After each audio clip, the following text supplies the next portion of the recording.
একটা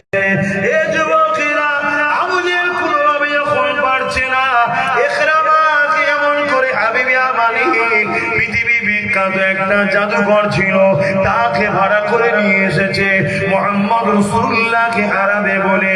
কিন্তু এমন করে হাবিব আমানি এসে বলতে লাগলো, আমি মুহাম্মদ রাসূলকে আগে কোটি কদম পরীক্ষা করব। আবু জেহেল আমার নবীকে ছোট বড় উল্টো পাল্টা মিথ্যা বুঝিয়েছে, কিন্তু হাবিব আমানি বলছে না, আগে আমি তেনাকে কয়েকটা প্রশ্ন করব।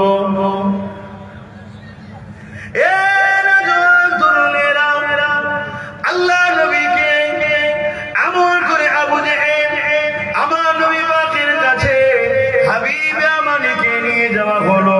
হাবিবে আমানি আমার রাসূলুল্লাহর কাছে পৌঁছে গেলে আমার নবী পাক চাঁদনি রাত্রে চাঁদ উঠেছে, আবু কুবাইস বলে একটা পাহাড় রয়েছে, ওই পাহাড়ে তারে হাঁটাহাঁটি করতে লেগেছে। আর আবু জেহেল সেখানে পৌঁছে গিয়ে হাবিবে আমানিকে নিয়ে হাজির করেছে।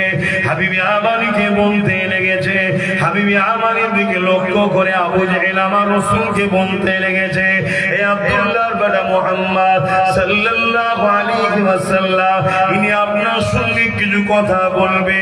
এই যুবকেরা, তুমিরা, বাবেরা, আল্লাহ নবীর সঙ্গে সঙ্গে বড় নরম লেহেজায় ওই হাবিবে আমানিকে জিজ্ঞাসা করতে লেগেছে, এ হাবিবে আমানি, কি কথা আপনি জানতে চান?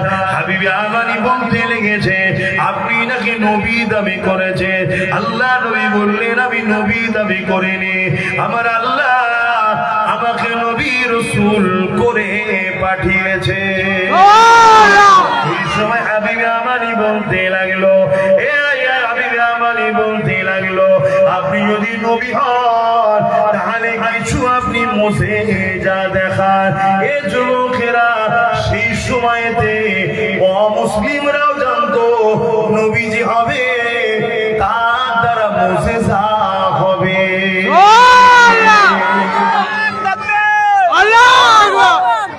আল্লাহ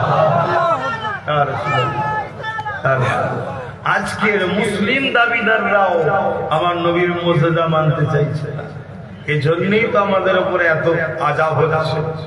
হ্যাঁ, তা হাবিবে আমানি বলছে, আপনি যদি নবী হন তাহলে কিছু কারিশমা দেখান, তবে ওটা আসমানে দেখাতে হবে, জমিনে নয়। কারণ হাবিবে আমানি জানে জাদু জমিনে চলে, আসমানে চলে না।